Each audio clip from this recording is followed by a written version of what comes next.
Olá, bem-vindas, bem-vindos de volta à 13ª edição do Dia da Internet Segura no Brasil. Lembrando que a gente tem agora em sintonia com mais de 160 países do mundo mobilizados para promover a discussão em torno do uso positivo, seguro e saudável da internet, não só aqui no Brasil, mas em todo o mundo. Tivemos um super painel internacional há pouco e agora voltamos as atenções para o panorama no Brasil. E para fazer esse debate com convidados muito especiais e moderar esse debate, eu convido Antônio Moreiras, que é gerente de projetos e desenvolvimento do CEPTO do NIC.br e que, mais uma vez, parceiro da iniciativa do Dia da Internet Segura no Brasil. Por favor, Antônio Moreiras, é um prazer enorme contar com a sua presença e bom painel para todos nós. Muito obrigado, é um grande prazer estar aqui também. Novamente, sejam todos e todas muito bem-vindos e bem-vindas ao Dia da Internet Segura. E para quem já estava nos acompanhando, para quem está assistindo esse vídeo já gravado, disponível nas redes sociais, esse aqui é o painel Bem-Estar Online no cenário pós-pandemia no Brasil. Então, eu sou Antônio Moreiras, do NIC.br, e tenho hoje o grande privilégio de estar aqui moderando esse painel. A gente tem 4 panelistas. O Alexandre Barbosa, que vai abrir o painel, seguido por Mário Volpi, pela Fernanda Bruno e pela Juliana Cunha. São pessoas extremamente experientes e que têm muito a contribuir sobre o assunto, então eu tenho certeza absoluta que esse painel será verdadeiramente enriquecedor para todos. O painel vai ser organizado da seguinte forma.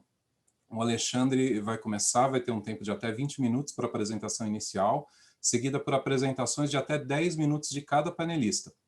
Ao final, eu vou direcionar as perguntas selecionadas do público para a mesa. Então, a vocês que estão aí acompanhando, primeiramente eu agradeço imensamente em nome da SaferNet, do NIC.br. Fiquem à vontade para interagir no chat e para fazer suas perguntas, mesmo ao longo das apresentações. A equipe de organização está atenta e as perguntas serão direcionadas, sempre que possível, aos painelistas no momento adequado. Eu convido também a todos a deixar o seu like no vídeo de forma a colaborar, para que esse conteúdo importantíssimo tenha o maior alcance possível. Então, sem mais delongas, a gente vai começar. Vamos começar com a apresentação do nosso keynote, que é o Alexandre Barbosa. Ele é gerente do CETIC-BR, que é o Centro Regional de Estudos para o Desenvolvimento da Sociedade da Informação do NIC.br.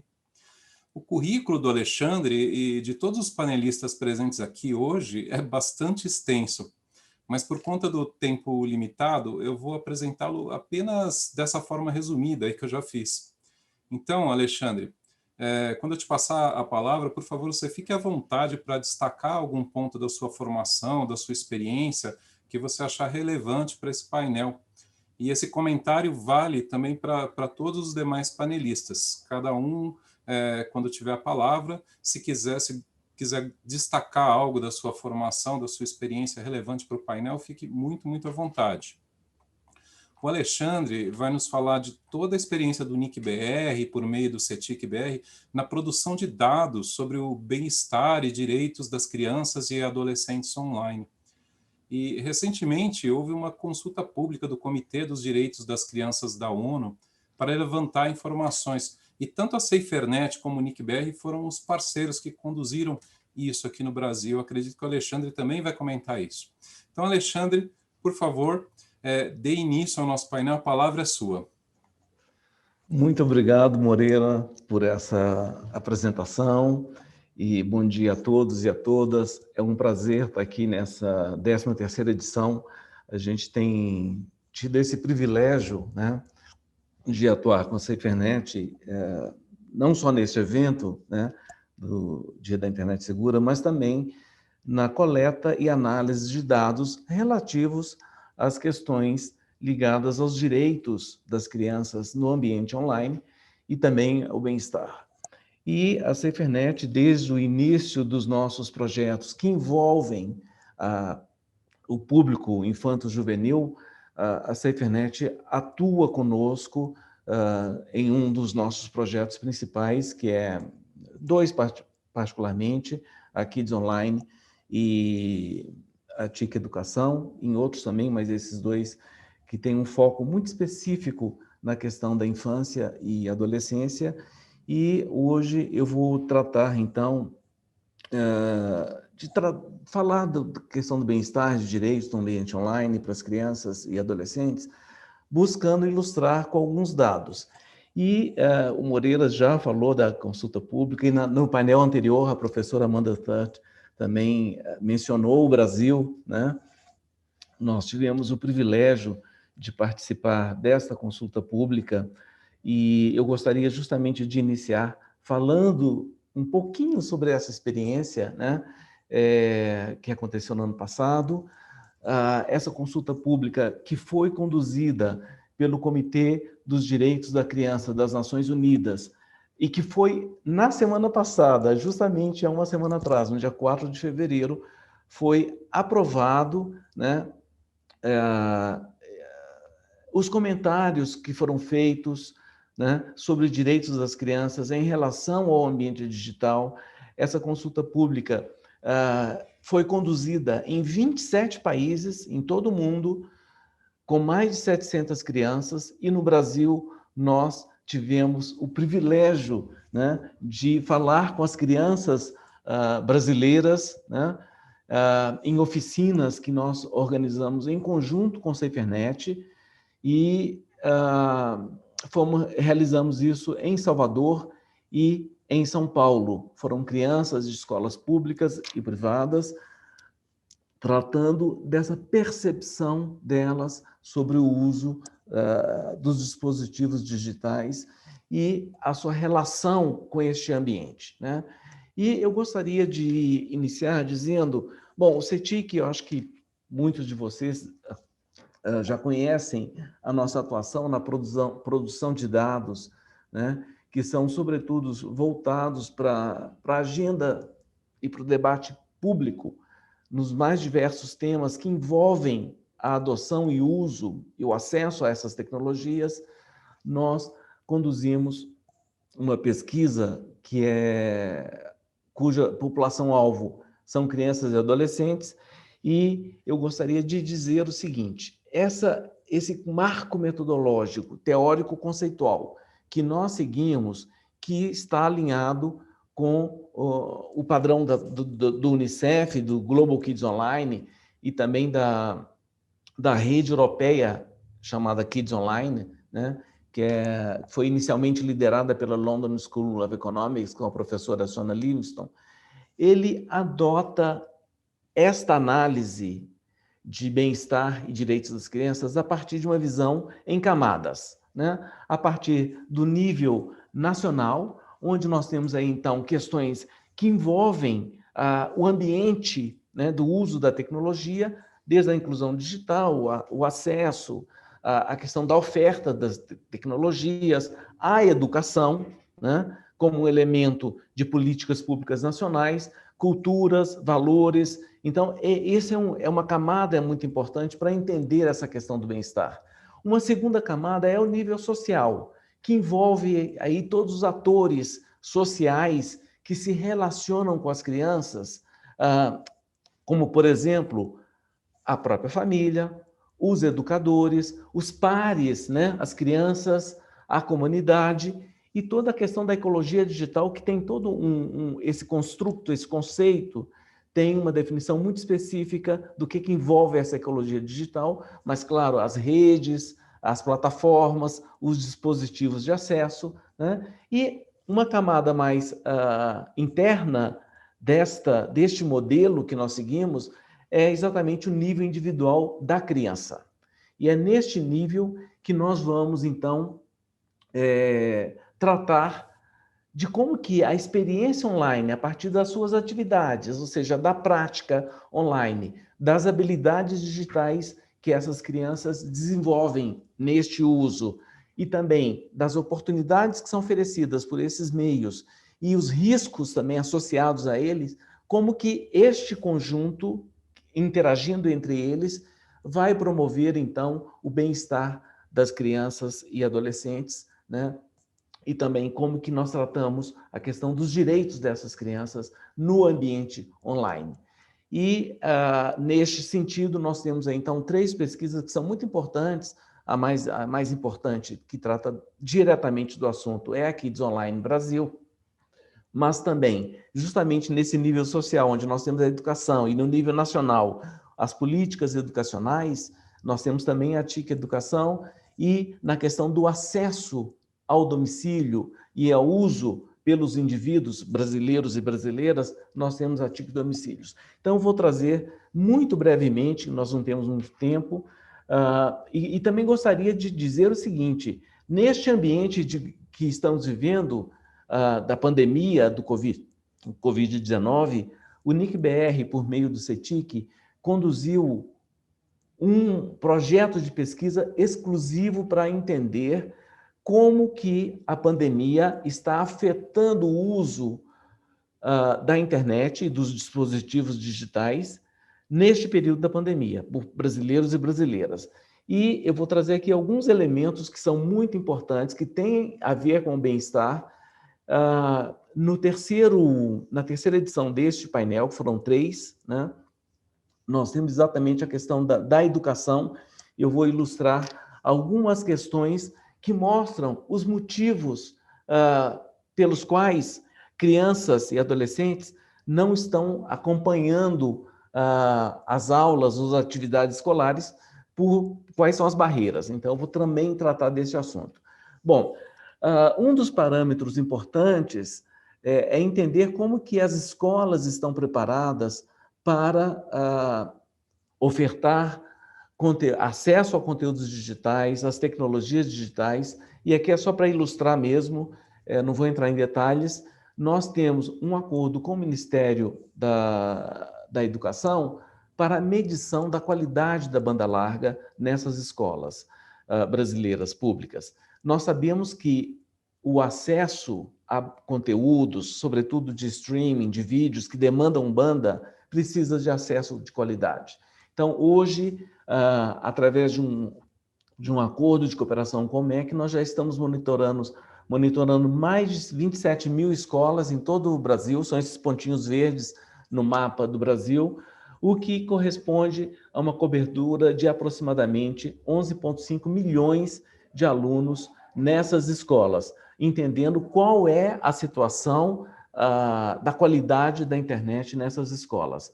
E, justamente em função do sucesso dessa parceria entre o NIC e o MEC, nós também fizemos um acordo de cooperação com o Unicef e com a ITU, que são os líderes do projeto GigaNet, para conectar as escolas. Então, é a contribuição do Brasil, por meio do NIC-BR, para o mundo. Bom, aqui eu gostaria de dizer que, do ponto de vista da conectividade, nós temos problemas ainda a serem endereçados pelas políticas públicas. Hoje nós temos aproximadamente 4,8 milhões de crianças e adolescentes que vivem em domicílios sem o acesso à internet. Isso é aproximadamente 17% dessa população de crianças e adolescentes. Quando vocês olham no mapa do Brasil, as regiões sul, sudeste e centro-oeste estão muito bem conectadas, né? Mas nas regiões norte e nordeste, nós ainda temos problemas de conectividade ao ambiente digital. Quando estratificamos esse dado por classe social, também nós vemos que as classes mais favorecidas estão mais conectadas, né? E um ponto muito importante é o tipo de dispositivo que as crianças estão utilizando para se conectar no ambiente digital. E um dado muito importante é que nas famílias mais favorecidas, as crianças desses lares têm acesso a computador, a tablet, a celular, né? A dispositivos de videogame, televisão, etc., enquanto que nas classes menos favorecidas, este acesso, quando ele existe, ele se dá exclusivamente por telefone celular. que tem muitas implicações. Infelizmente, hoje a gente não vai conseguir discutir toda essa problemática, mas justamente para o uso seguro, para o desenvolvimento de habilidades digitais, o uso exclusivo no celular é problemático. E as crianças de lares mais favorecidos, elas navegam entre computador, tablet, notebook, celular, né?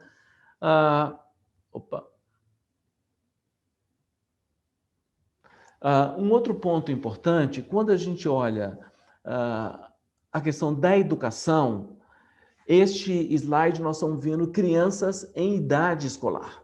São crianças que estão regularmente matriculadas no ensino fundamental e no ensino médio. De novo, a disparidade regional é muito grande. Enquanto nós temos 88% dos alunos da região sudeste que são usuários de internet e têm internet nos seus domicílios, na região norte e nordeste, essa disparidade é muito maior. E eu gostaria de destacar que, com relação à presença do tipo de dispositivo de acesso no domicílio, nós temos aí alunos de escolas públicas, eles ainda moram em lares que não têm nenhum desses dispositivos. Nós temos aí um total de 34% de alunos que moram em domicílios sem nenhum computador, tablet ou notebook, né? Não estamos falando de celular. Celular é uma outra história.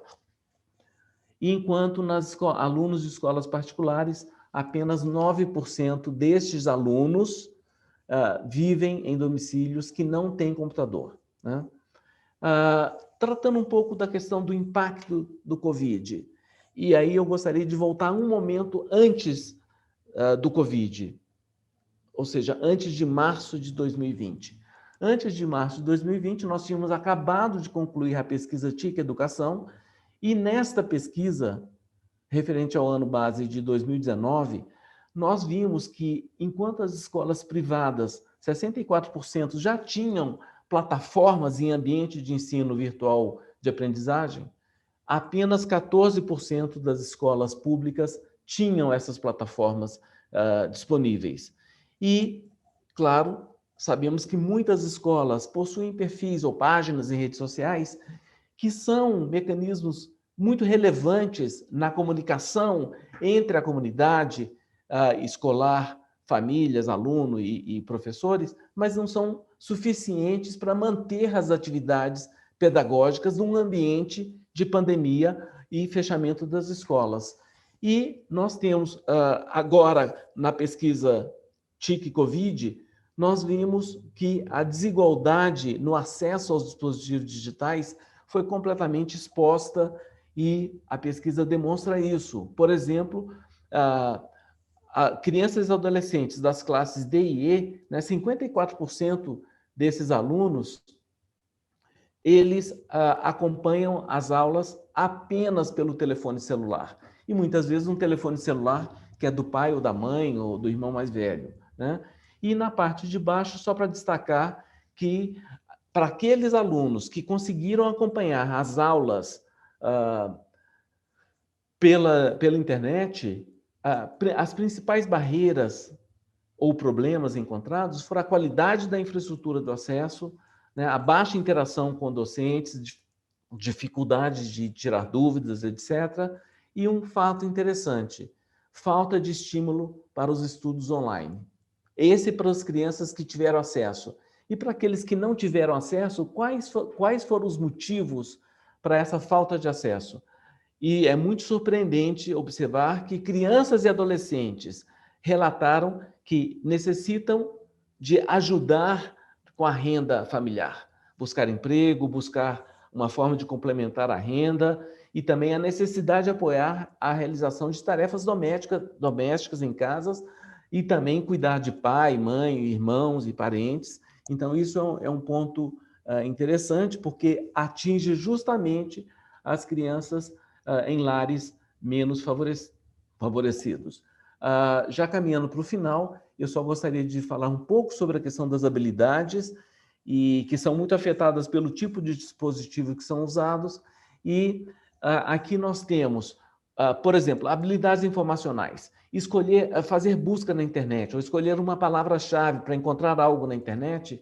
Nós temos aí que 94% das crianças ou adolescentes de 15 a 17 anos fazem isso. Mas, por exemplo, verificar se uma informação encontrada na internet é correta, apenas 75%. E em todas elas, quanto mais velho é a criança, né, maior a idade, a faixa etária, maior é o nível de habilidades operacionais, habilidades com dispositivo móvel, baixar a aplicação, desativar funções de geolocalização, etc. Com relação à questão da segurança e privacidade e também a segurança e informações pessoais, a gente observa que nós temos uma proporção significativa de crianças e adolescentes na faixa entre 9 e 17 anos que, por exemplo, publicou alguma coisa na internet e que depois arrependeu e apagou essa informação, né? Ou, por exemplo, alguém que usou as informações dessas crianças na internet de um jeito que que incomodou a criança. E com relação à questão da segurança e informações pessoais, temos também uma proporção considerável, de quase um quarto dessas crianças, que adicionam pessoas que elas não conhecem no mundo físico na lista de contatos ou amigos, ou enviou dados pessoais para alguém que não conhecia. E, finalmente, temos aqui algumas situações de riscos, né? Não necessariamente de dano, mas situações vivenciadas pelas crianças ao usar a internet. Eu não vou entrar em detalhes, mas, por exemplo, nós temos um quarto das crianças que afirmam que tentaram passar menos tempo na internet e não conseguiram, enfim, ou que deixou de comer e dormir para usar a internet, né? Tudo isso tem a ver com bem-estar. E do lado direito tem esses dados por faixa etária, né? Então, quanto maior é a criança ou adolescente, essas proporções aumentam. Por exemplo, deixar de comer ou dormir por causa da internet, 25% das crianças de 15 a 17 anos, enquanto essa proporção é de 13% em crianças de 11 a 12 anos. Então, com isso, eu gostaria de encerrar, eu ultrapassei um pouco o meu tempo, dizendo que o CETIC tem como missão produzir dados que sejam importantes para as políticas públicas e contribuímos, assim, com o debate nacional sobre essa temática. Agradeço muito a oportunidade e fico à disposição para perguntas. Muito obrigado, Alexandre. Eu vi um comentário no chat do Ricardo Souza dizendo que não estava vendo muito bem. Por favor, pessoal, dê um feedback para a gente como que está a qualidade do som e da imagem aí no chat. Está tudo legal, tudo joinha? Vocês estão conseguindo ouvir bem, ver bem? É importante para a gente o feedback de vocês. E lembrando, o Alexandre disse que está aberto a perguntas, as perguntas serão feitas no final, mas vocês podem já direcionar no chat, a equipe do NICBR, da SaferNet, estão aí atentos às questões e anotando tudo para a gente direcionar para os panelistas no horário adequado. Eu vou chamar agora, para dar continuidade a esse painel, o Mário Volpi. O Mário coordena o Programa de Cidadania dos Adolescentes da Unicef. E ele tem muita coisa para falar sobre a importância da participação direta dos adolescentes nas questões de cidadania pertinentes, bem como sobre a importância de um espaço digital adequado para eles. Então, Mário, lembrando do comentário que eu fiz para o Alexandre, eu sei que o currículo de todos que estão aqui é bastante extenso. Se você quiser refazer a sua apresentação, destacando algum ponto, fique bastante à vontade. Eu passo a palavra para você para a sua apresentação.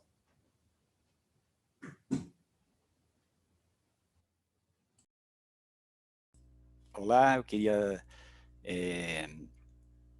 deixar um abraço aqui para todo mundo, para o Alexandre, por esse trabalho importante do CETIC, que vem há muito tempo já sinalizando a necessidade de políticas, né, tanto de proteção de crianças e adolescentes no universo da internet, mas também com acesso àquelas que estão excluídas, né? Essa discussão desse cenário pós-pandemia, né, que é um cenário ainda a acontecer, porque, na verdade, a pandemia continua ainda determinando, né, a nossa vida, nosso cotidiano, nosso contexto, não é?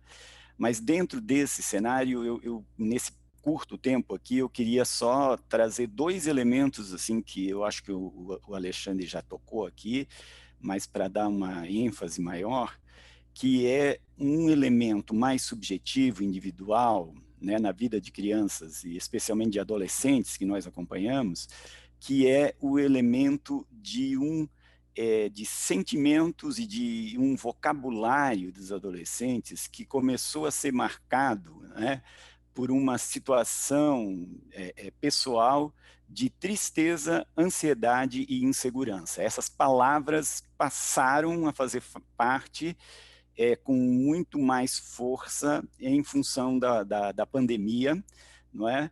E em função de todo esse contexto, né? Desde se eu vou fazer o Enem ou não, até desde se eu vou conseguir encontrar meu amigo algum dia, não é? Desde coisas muito simples a coisas complexas passaram a ser determinadas, né, pela pandemia, e isso gerou esse sentimento, né, que são palavras muito fortes para você fazer delas a principal palavra durante esse período de vida que é a adolescência, que é um período de socialização, um período de autonomia, de produção da identidade, né, de interação, né? Então, esse um primeiro impacto. E um segundo impacto, não é, que tenha mais a ver com o conjunto da sociedade, que é o aumento, não é, enorme das desigualdades, né? Desigualdade de renda, desigualdade de educação, desigualdade na proteção e desigualdade no bem-estar, né? E nesse segundo elemento aqui, nós temos dois fatores importantes, obviamente as políticas econômicas, que tiveram um grande impacto, não é? E a economia em geral também, mas também, não é, um grande impacto causado, né, nesse aumento das desigualdades pela falta de acesso à internet, né? Então, esses dois elementos, né, nos levaram a definir uma estratégia importante, não é, no universo das múltiplas prioridades, né, que a gente precisa assegurar para crianças e adolescentes, não é? Que eu queria compartilhar aqui, deixa eu compartilhar minha tela aqui com vocês, só um minutinho, que nos levou à decisão, então,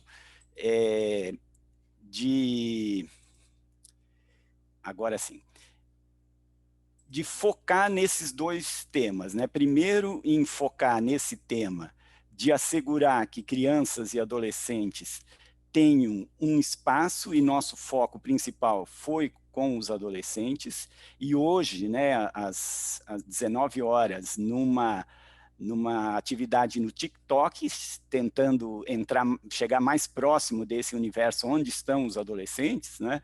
Nós vamos lançar esse canal de ajuda que a gente está chamando, que é o Pode Falar, né? Um lugar de acolher a fala, onde cada fala é única e importa. A gente sentiu que os adolescentes e jovens precisam se expressar, né? Então, ele vai funcionar por meio de um diálogo no WhatsApp ou diretamente no site, por meio de um mecanismo de inteligência artificial que vai ajudar, então, os adolescentes a poderem expressar e até, a gente diz, elaborar, né, administrar um pouco esses sentimentos, né? Aqui só para mostrar para vocês que antes da pandemia nós já vivíamos um aumento enorme, né, das questões de saúde mental, né? Vocês veem que de 2011 a 2018 as notificações por violência autoprovocada de 15 a 29 anos pulou de 6.900 para 44.000, e 68% eram mulheres, né? Então, desde ideação suicida, automutilação, tentativas de suicídio, né? E com o isolamento, nós percebemos assim, um problema sério, né, no agravamento dos temas relacionados à saúde mental na adolescência, né? Fizemos diversas pesquisas, não é, por meio dessa plataforma chamada YouReport, E vocês veem aqui, não é, que 72% sentiram dos adolescentes, isso não é uma pesquisa, é bom dizer, é uma enquete feita num universo de 80 mil adolescentes, dos quais 20% respondeu a essa pesquisa. Então, não é uma pesquisa científica, é apenas uma enquete para a gente ter um termômetro, né, da situação dos adolescentes. Mas vocês veem que 72% desses jovens sentiram necessidade de pedir ajuda em relação ao seu bem-estar físico e mental. E para quem que ele pediu? Olha só, 41% não pediu ajuda. 36% para os amigos ou namorado, namorada, 9% para psicólogo ou psiquiatra, 8% para a família e aí outras citações tem 100%. Né? E nós perguntamos também como você está se sentindo nos últimos tempos. Isso aqui nos preocupou muito, porque embora não seja uma amostra bem definida, mas olha, 47% se sente preocupado e ansioso, 15% deprimido, 14% de bom humor, 13% entediado, 5% nervoso e outras emoções que foram citadas em 7%. Então, esses números nos deram essa necessidade de criar um canal, não é? Que ajude os adolescentes com 3 elementos desse canal que a gente está lançando hoje. Né? Um é o Quero Me Cuidar, então um conteúdo confiável, né, para se ajudar e poder ajudar os outros, e esse me está entre parênteses aqui, porque é tanto quero me cuidar como quero cuidar de alguém, né? Quero ajudar alguém. Quero me inspirar ou quero inspirar alguém, então são depoimentos aqui de jovens que superam situações difíceis, e eu quero falar, se você realmente quer falar com alguém, aí, então essa inteligência artificial vai conectar você com alguém dessa rede que nós estamos articulando, que vai desde o Centro de Valorização da Vida, o CVV, o Instituto Vitaleri, a SEC, Instituto Menino Miguel, são diversas instituições, universidades que a gente vai conectar aqui, também vamos conectar com o Centro de Apoio Psicossocial, né, os CAPs, gastamos muito tempo estruturando essa plataforma para assegurar toda a privacidade, não vamos coletar informações pessoais dos adolescentes para garantir o sigilo nesse espaço. Então, só para... aqui estão os parceiros dessa iniciativa, não é? Então, só para dizer que nesse contexto, né, é muito importante, né, a gente pensar em 2 estratégias aqui, retomando o que eu disse no início. Uma delas é realmente fazer um esforço muito grande para ampliar o acesso à internet por crianças e adolescentes, né, especialmente as mais vulneráveis, que sofrem maior impacto. E um segundo, gerar espaços de acolhida, de diálogo, né, que possa apoiar os adolescentes e jovens nesse momento que estão alguns retornando à escola, reorganizando suas vidas. Então, o compromisso do Unicef foi de criar esse canal de ajuda como um espaço de integração de diferentes iniciativas de escuta. Muito obrigado.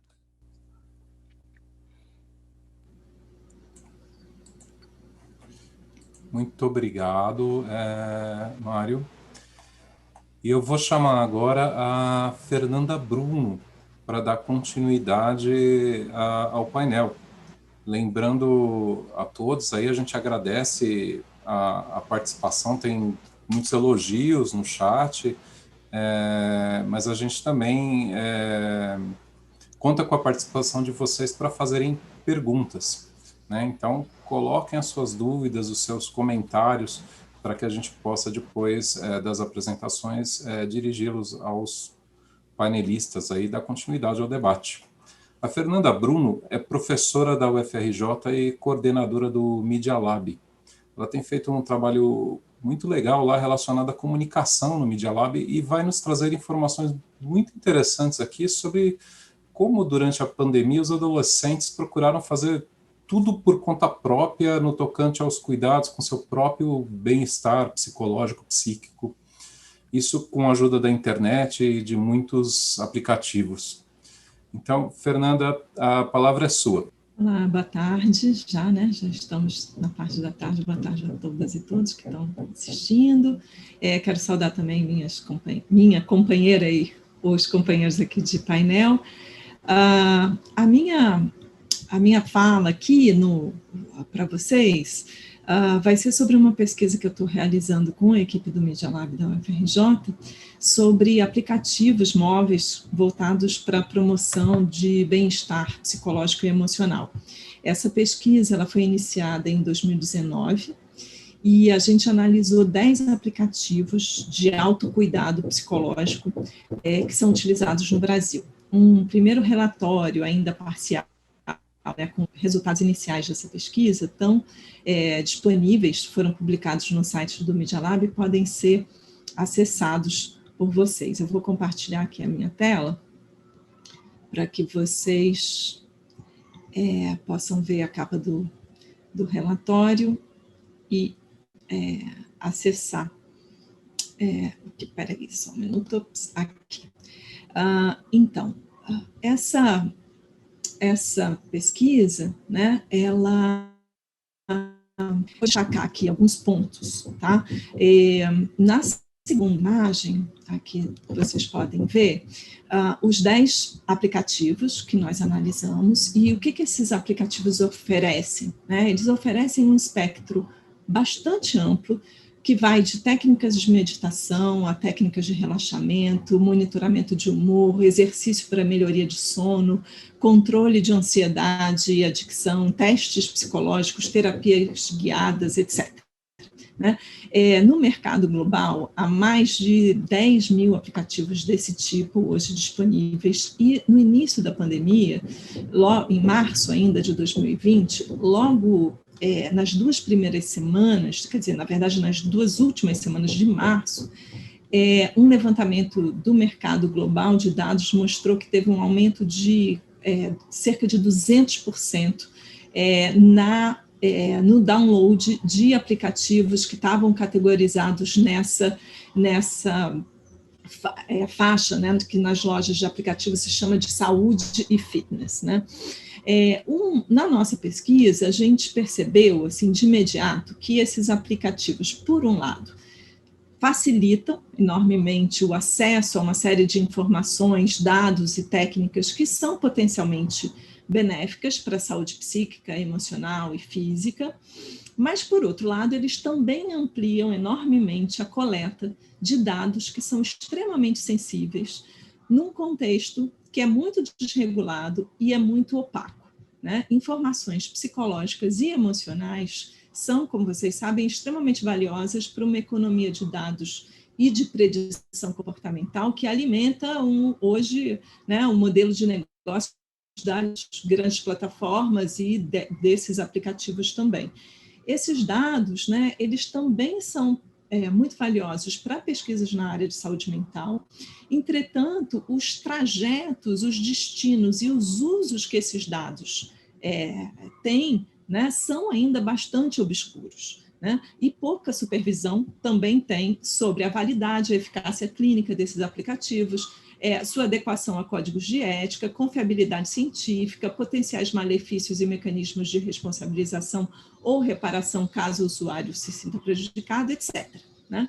Então, na nossa pesquisa, a gente privilegiou 2 eixos. Um primeiro foi voltado para entender o que esses aplicativos oferecem, qual é o discurso que eles fazem sobre suas ferramentas, suas funcionalidades, etc. E o segundo se voltou para a compreensão do que a gente chamou de ecossistema de dados, quer dizer, os mecanismos de coleta e compartilhamento de dados que esses aplicativos alimentam, né? Buscando aí tornar visíveis quais são os atores e os processos que normalmente ficam fora do campo de conhecimento e de inteligibilidade do usuário. E aí um aspecto bastante evidente desses aplicativos, na análise dos discursos, é que eles estão muito voltados para o indivíduo, né? Eles são super centralizados no indivíduo que deve se autocuidar, se autoconhecer, se autocurar e a ideia é que o aplicativo empodere esse indivíduo na tarefa de cuidar de si mesmo. Além disso, para dar um exemplo para vocês, né, quando a gente olha para um tipo de ferramenta como essas de automonitoramento, por exemplo, há ferramentas que permitem que a gente faça um rastreamento e um registro de informações sobre o nosso estado de humor, nossas emoções, nossas ansiedades, ânimo, depressão, etc. E o aplicativo processa esses dados, oferece visualizações para o usuário com grafos que permitiriam, digamos, um autoconhecimento do usuário acerca do seu histórico de humor ou de ansiedade semanal, mensal, relacionando isso com atividades, etc. Mas quando a gente olha atentamente para os dados, né, que esses aplicativos também trafegam, capturam e transmitem, né, e processam, a gente percebe que isso que parece ser um uso privado, personalizado e individual do aplicativo, na verdade é um processo acompanhado por uma série de atores, uma série de mediadores e uma série de conexões que, de modo geral, ficam invisibilizadas para o usuário comum. Então, a nossa função um pouco foi tentar abrir a caixa preta desses aplicativos para tentar entender a trajetória desses dados, com quem eles são compartilhados, que dados são coletados, etc. E aí, nessa terceira imagem, vocês podem ver um mapeamento dos principais rastreadores de dados desses que estão presentes, né, nos pacotes de instalação desses aplicativos, e esses dados, eles faltam 2 minutos, né? Já estou indo para a conclusão. Esses dados,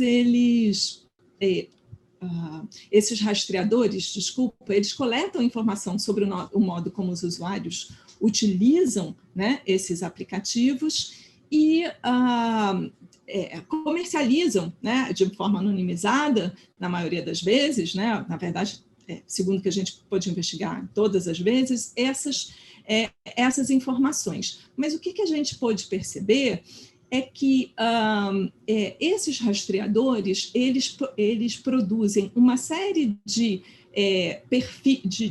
dados que permitem construir perfis, extrair métricas, segmentar a audiência, analisar comportamento dos usuários, produzir relatório de desempenho do aplicativo, etc. E esses dados, por sua vez, vão ser utilizados, seja para prever e influenciar o comportamento dos próprios usuários nos aplicativos ou em outras plataformas, claro que não individualmente, né, não identificadamente, mas a partir desses dados, se produzem uma série de perfis que vão atuar na influência e na produção de comportamento em uma série de plataformas. Outro aspecto que a gente percebeu foi que Facebook e Google são os proprietários de 66% dos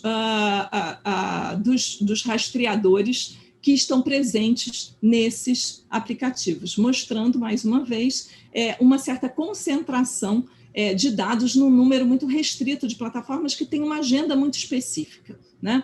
Então, para finalizar, já cheguei no fim aqui da minha fala, o que a gente pode aprender com esse estudo, né, e como que ele nos ajuda a pensar o bem-estar online num contexto, né, de pós-pandemia. Eu acho que o principal aprendizado é a gente tentar olhar para esses muitos atores e muitos mediadores que estão presentes nesse tipo de plataforma e nesse tipo de aplicativo, que de modo geral, são encapsulados e são invisibilizados e fazem parecer que a gente está lidando com instrumentos neutros, né? Enquanto que, na verdade, nós estamos, aquilo que seria um uso personalizado e privado está sendo acompanhado de uma série de atores que precisam se tornar visíveis para que a gente possa construir, né, ambientes de bem-estar que sejam efetivamente coletivos, né, que a gente possa ter uma construção efetivamente coletiva do bem-estar online e não fazer do bem-estar um produto, né, ofertado para indivíduos e que alimentam um mercado de dados do qual esse indivíduo participa de uma forma muito desigual e muito pouco ativa, pouco consciente. É isso, obrigada. Muito obrigado, professora. Eu vou repetir aqui no microfone um comentário feito pela Celina Pereira no chat. Que medo. Dá medo mesmo, porque, né, parece uma coisa muito legal, né? A gente olha assim, tá todo mundo se preocupando com o bem-estar online, e daí a gente vê esse outro lado.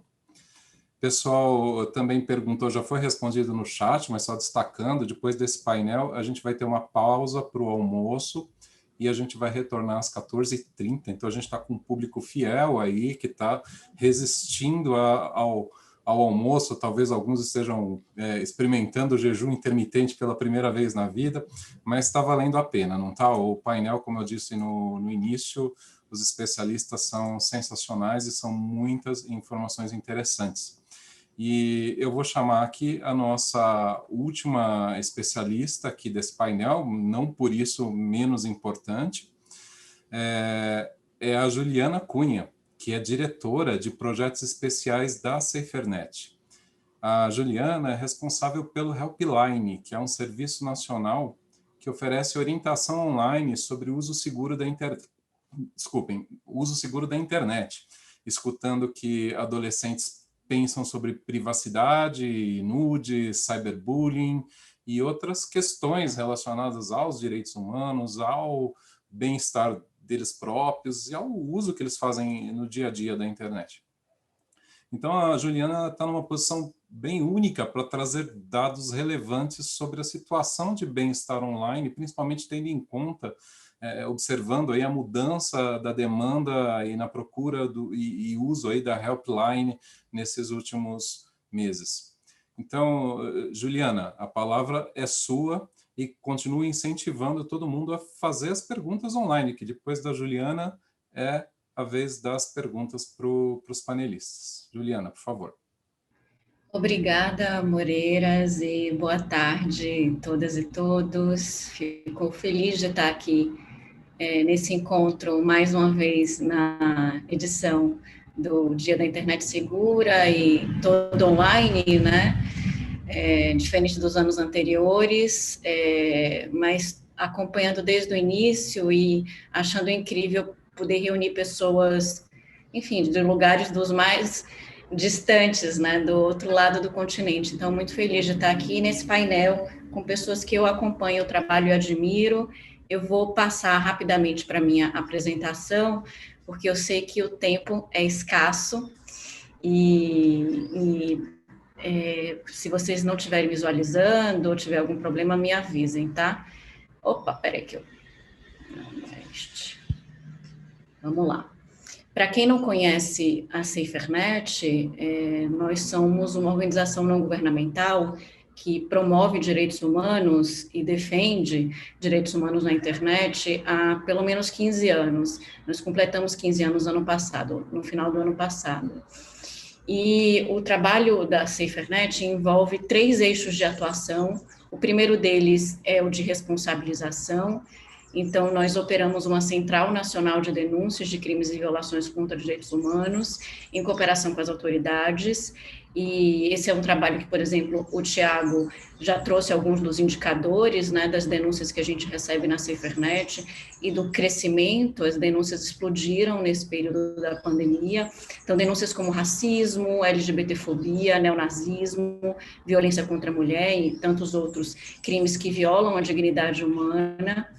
Além disso, a gente tem um outro eixo, que é o eixo da educação. Esse trabalho, por exemplo, no Dia da Internet Segura, que é inteiro coordenado pelo meu colega Rodrigo Nege, envolvem as ações de educação. Então, todo o trabalho de campanhas de sensibilização, de treinamento, enfim, de engajamento de jovens envolve essas ações de educação. E tem o eixo do apoio às vítimas, que é esse o trabalho que eu sou responsável na SaferNet, oferecendo orientação para aquelas pessoas que são em grupos mais vulneráveis à violência online. E para isso a gente é parte de 3 grandes redes. Então, muito rapidamente, a rede InHope, que é uma rede que reúne hotlines, linhas de denúncia em mais de 30 países, que é esse trabalho de cooperação com a Central Nacional de Denúncias, crimes que chegam até a SaferNet e que estão hospedados em outros países, a gente consegue ter uma comunicação e uma base de dados em comum com esses parceiros dos outros países para rapidamente notificar e eles poderem tomar providências nas suas regiões. A rede InSafe, que é essa que coordena a data do Dia da Internet Segura, que é uma data global, que reúne mais de 160 países, e também a rede de linhas de ajuda, o Helpline, que é o Child Helpline International, que o canal de ajuda da SaferNet é membro e que está presente em mais de 130 países, oferecendo serviços que sejam de escuta por telefone ou por internet, ou baseado na internet, direto para crianças e adolescentes, né? E o Helpline na SaferNet já oferece esse serviço há 14 anos, e é um serviço que é anônimo, é gratuito. Ele foi desenvolvido pela SaferNet, então os nossos dados não estão em posse de mais ninguém, e a gente não coleta dados que identifiquem os usuários, então qualquer pessoa pode criar um nickname, né, um apelido, e ter acesso a esse serviço. E qualquer pessoa que sofra violência, e que seja violência online, como compartilhamento não consensual de imagens íntimas, suspeita de aliciamento, situações de cyberbullying ou de discriminação, de discurso de ódio, pode acessar e ter orientação por uma equipe em tempo real, por chat ou então por e-mail. E esses são os números, ao longo dos 14 anos, foram mais de 32 mil pessoas que a SaferNet já ajudou, em regiões de todos os estados, então cidades muito distantes do norte do país, do interior, às vezes com dificuldade de acesso a outros serviços públicos, tem acesso a essa linha, tem acesso à informação, e a gente sabe que em muitas regiões há um acesso já massificado da internet, mas ainda assim não necessariamente acesso a recursos que ajudem essas pessoas a ter um acesso mais seguro da internet, né?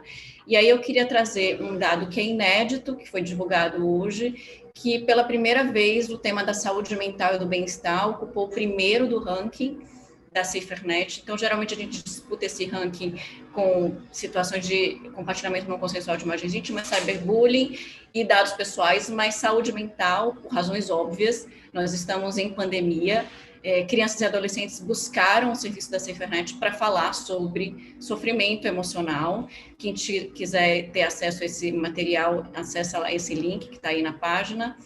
E 1 em cada 5 atendimentos no Helpline foram relacionados à saúde mental. Então, atendimentos que versavam sobre depressão, autodano, suicídio, solidão, enfim, uma série de temas aí que envolve sofrimento emocional, e que a gente percebe que, de fato, ganhou uma importância, uma relevância, e ainda mais a necessidade de ter serviços que ofereçam esse tipo de escuta, né? E aí eu quero trazer um recorte de perfil etário e de gênero, que também isso se destaca, isso é bem interessante.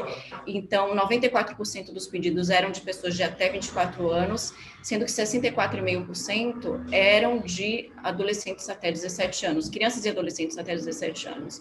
Então, acho que tem um recorte geracional aí visível de quem são essas pessoas que estão buscando esse tipo de serviço para falar sobre sofrimento emocional.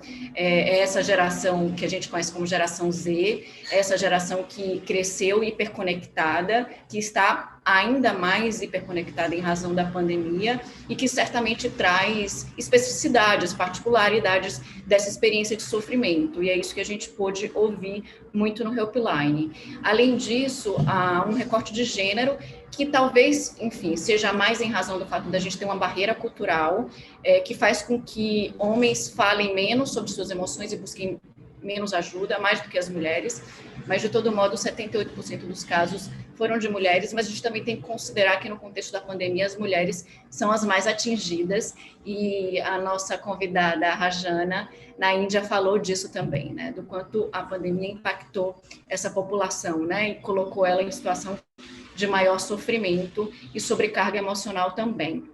Essas são algumas palavras, eu sei que já está quase no meu tempo, mas eu queria trazer alguns fragmentos de relatos, porque eu acho que isso dá um pouco a dimensão do impacto e da força que esses adolescentes traziam sobre suas experiências. Então, são relatos bastante fortes e que mostram que a gente precisa desconstruir essa crença de que a infância é um período feliz e de que a adolescência é um período de passagem e que é uma bobagem a gente levar a sério que adolescentes relatam de sofrimento. E foi muito importante, o Repline tem sido muito importante exatamente para escutar o que eles têm a dizer, e nem sempre é fácil a gente oferecer esses canais. Então, a gente teve um contato com muitos relatos e eu trouxe alguns deles para vocês entenderem, né, a dimensão da emergência mesmo. Acho que a pandemia não trouxe só uma crise sanitária, mas ela trouxe também uma crise de saúde mental. E a gente precisa olhar para isso e mudar um pouco as políticas e estratégias, especialmente focadas nessa população. E, claro, escutar e acolher traz resultados. Isso traz bem-estar e saúde para as pessoas. Então, o fato de você falar sobre sua experiência de dor e você ter uma escuta que é sem julgamento, você ter um acolhimento de uma pessoa que é capacitada, isso pode realmente mudar os rumos e mudar o modo como essa pessoa vai buscar outros serviços ou buscar outros recursos para continuar melhor, né? Então, a gente tem muitos relatos das pessoas que agradecem ao final por terem falado e por alguém ter escutado, e alguns que, inclusive, dizem que a partir daí puderam buscar um especialista, puderam conversar ou ter algum diálogo intrafamiliar, ou seja, o Helpline é esse primeiro elo dessa corrente que é importante, que garante que essa pessoa possa ter acesso ao que lhe é de direito, né? Que é saúde e bem-estar também. E aí, alguns recursos, exemplos de recursos que a gente tem criado, não apareceu aqui, apareceu.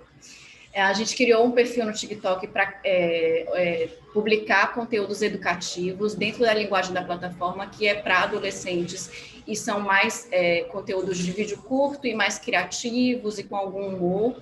E são vídeos para falar dos temas de saúde mental e bem-estar e também de uso positivo da internet. E, além disso, a gente vai ter, ao longo dessas 2 próximas semanas, lives para falar desse tema com pessoas que são criadoras e que estão nessa plataforma também, então, se quiserem acompanhar depois. E um guia, que é um guia que a gente lançou em parceria com o Unicef, que foi lançado ano passado, que foi o Meninas em Rede, que eu tenho muito orgulho, porque eu acho que é um conteúdo muito mão na massa, muito prático, de como adolescentes podem se engajar e mudar e fortalecer as suas redes de proteção. A gente sabe que quem vive violência na internet conta com o apoio de uma amiga e de um amigo, muitas vezes mais do que de um adulto, ou de um pai, ou qualquer pessoa de referência, maior de idade, e a gente precisa mostrar a essas pessoas que essas pessoas podem, sim, ser parte dessa rede de proteção e evitar que essas meninas caiam em situações de maior sofrimento ainda. Então, quem quiser dar uma olhada nesse material, acesse esse link. E eu acho que é isso, canal de ajuda para quem quiser olhar e obter algum tipo de orientação e informação. Quem quiser denunciar conteúdo também, muito obrigada. Muito obrigado pela participação, Juliana. Realmente um trabalho sensacional, muito, muito interessante. E agora é a parte das perguntas, né? E a gente teve um público aqui bastante fiel e cativo, que resistiu a sair correndo, resistiu à fome, resistiu a sair correndo para o almoço e está com a gente até agora. Mas o público, na verdade, não fez tantas perguntas assim, né? A gente tem alguns comentários, teve muitos elogios, e aos painelistas que não estavam acompanhando com atenção o chat, eu sugiro que depois deem uma olhada, porque tem muitos elogios específicos às apresentações e ao evento de uma forma geral, elogios bastante merecidos.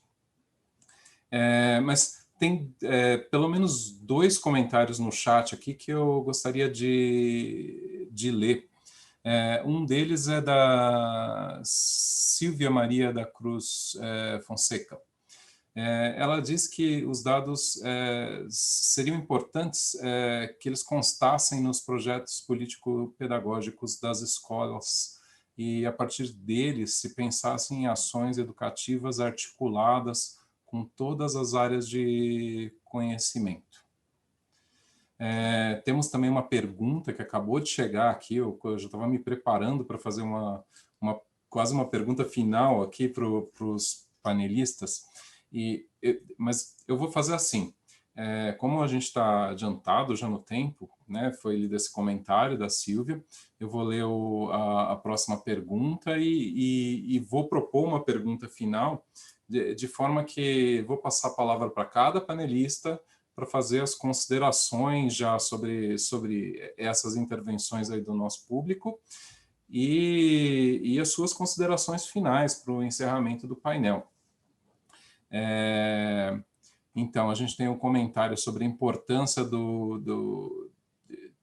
de se constar aí nos projetos das escolas, tudo isso se pensar em ações. Tem uma pergunta que questiono sobre como levar a formação para adultos educadores para essa cultura do cuidado consigo e com o outro. Então, como levar a formação para os adultos educadores.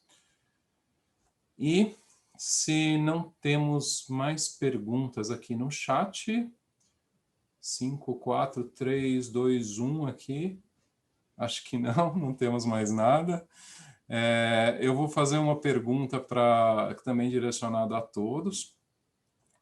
Eu gostaria de propor para cada um dos panelistas que escolha um único ponto para melhorar no mundo online, na internet, nesse ambiente tecnológico, de forma que, melhorando esse ponto, isso vai nos ajudar a melhorar o bem-estar das pessoas, em particular das crianças e adolescentes.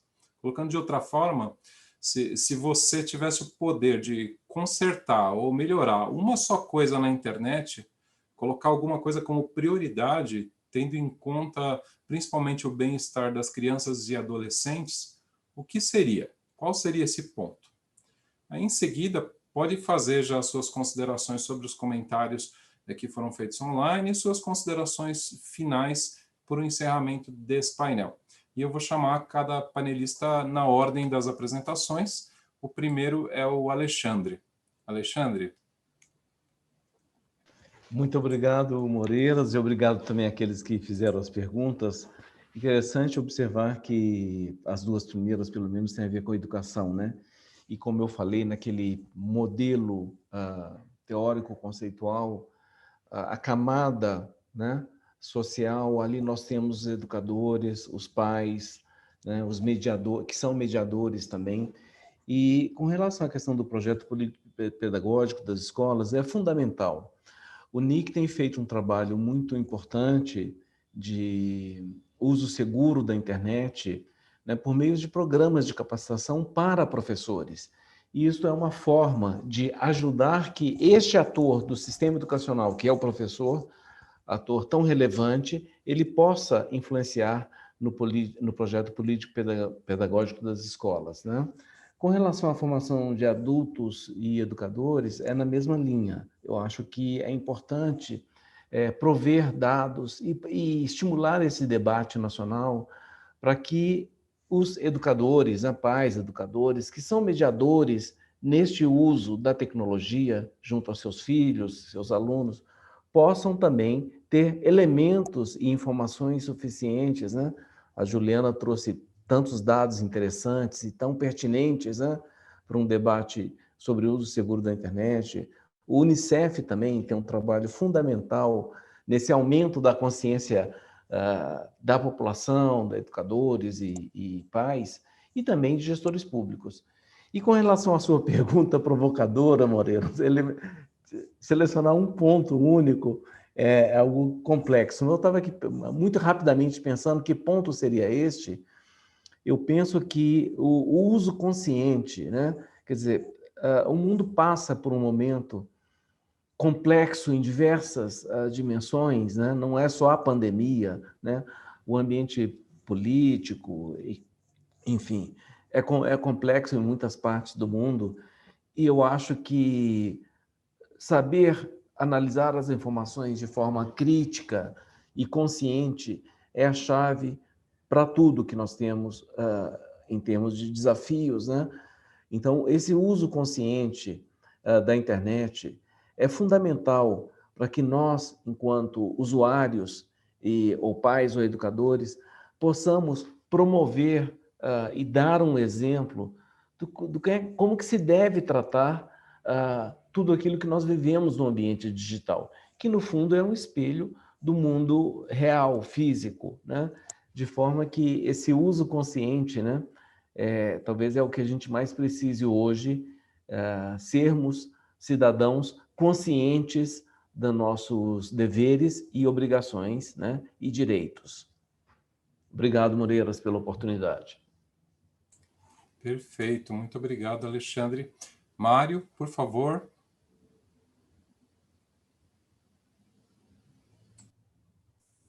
As duas palavras, eu acho que importantes, né, para esse próximo passo, nesse momento, são empatia e acolhida. Eu acho que nós precisamos criar nos profissionais que trabalham com crianças e adolescentes essa capacidade de acolher, não é? Essa fala, essa manifestação, esses sentimentos, e ajudá-los a entendê-los, elaborá-los, para que eles possam se sentirem capazes de enfrentar os desafios que nós temos pela frente. Então, eu vejo aqui o desafio colocado aqui de escolher um tema. Eu acho que nós precisamos investir nos profissionais que trabalham com crianças e adolescentes, para que eles tenham uma melhor informação sobre tudo o que acontece na internet, que eles possam ter uma visão crítica e tenham essa acolhida e empatia para com o sofrimento que crianças e adolescentes têm ao navegar nas redes, nas redes sociais, nas mídias, né? E eu acho que para isso nós precisamos desconstruir o mito aí de que os adolescentes só estão na internet para zoar, para ver, só para brincar, só para... Não, nós fizemos um trabalho com os adolescentes que estavam se preparando com o Enem, e foi muito difícil ver esse desejo, né, de querer passar no exame para fazer uma faculdade de jovens quilombolas, jovens indígenas, jovens da periferia, e ter tanta dificuldade porque o acesso para a maioria, né, dos mais vulneráveis é muito precário. Não é? Então, o país não investiu ainda nesse direito de crianças e adolescentes de famílias mais vulneráveis de acessarem a internet. Então, eles não estão só para brincar, eu acho que é um preconceito, obviamente que eles estão também para isso, né? Mas eu acho que nós precisamos valorizar esse espaço como um espaço que ajuda os jovens a buscarem as suas oportunidades, os seus sonhos, a sua formação, e hoje, né, não só em função da pandemia, mas em função do desenvolvimento, muito dessas buscas, dessas oportunidades vão estar negadas ou asseguradas, dependendo dele ter ou não ter acesso à internet. Então, acho que é um desafio grande para as políticas públicas, para os governos, para o setor privado, para a sociedade civil. É um desafio que nós precisamos enfrentar juntos. Obrigado. Muito obrigado, Mário. Fernanda Bruno, por favor, a palavra é sua. Bem, bom, primeiro quero ressaltar assim, alguns pontos que os colegas já falaram, que todos eles muito importantes, e eu vou complementar um pouco, assim, eu acho, tanto a fala do Alexandre quanto do Mário, que é apostar um pouco, acho que a partir do trabalho que eu venho fazendo, né, que é mais no campo da comunicação, eu acho que tem um elemento, quando a gente pensa em bem-estar online ou quando a gente pensa em saúde mental, eu acho que um primeiro foco, eu acho, de questionamento é o de tentar coletivizar o máximo possível esse processo, quer dizer, pensar tanto a questão do bem-estar, né, a construção do bem-estar, quanto a própria construção da saúde mental na sua dimensão coletiva e não na sua dimensão individual. Por que eu estou falando isso? Estou falando isso porque hoje a gente tem uma série de apelos, né, como esses dos aplicativos que eu mostrei para vocês, que tendem a individualizar muitíssimo o cuidado com a saúde em geral e a saúde mental em particular. E, historicamente, a gente sabe, né, eu também tenho uma formação em psicologia, a gente sabe que a saúde mental e o bem-estar psicológico e emocional, eles só fazem sentido se eles forem processos que estão ancorados numa esfera coletiva. Então, acho que pensar a saúde mental no âmbito da saúde coletiva é fundamental. E aí, iniciativas como essas da Unicef, essa da SaferNet, que são, e tantas outras que surgiram também na pandemia, né, que são iniciativas que inserem esses indivíduos, né, numa rede de apoio, numa rede de cuidados, ao invés de, digamos, convidá-los, né, a fazer um trabalho, digamos, de autocuidado, que está com uma espécie de joguinho ali num aplicativo cujos atores e cujos processos são extremamente opacos para ele, né, eu acho que é um ponto fundamental. Então, assim, investir, né, nessa questão coletiva, investir nessas mediações, né, em mediações mais ricas, quer dizer, inserir mais mediadores nesse processo do cuidado com o bem-estar, com a saúde mental, e evitar, aí sim, que é um pouco trazendo a minha fala e esse estudo que eu fiz, essas mediações muito encapsuladas, muito invisibilizadas, no sentido de que, não que aplicativos interessantes não possam existir, eles existem, inclusive, mas quando os mediadores são invisibilizados, eles não são negociáveis,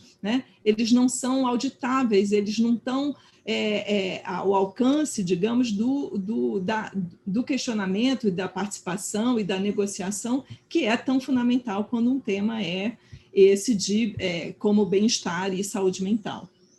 Né? Então, cuidado, assim, eu chamaria por um cuidado coletivo com esse ecossistema digital, que é algo que é fundamental agora, quando a nossa vida migra quase que inteiramente para esses ambientes.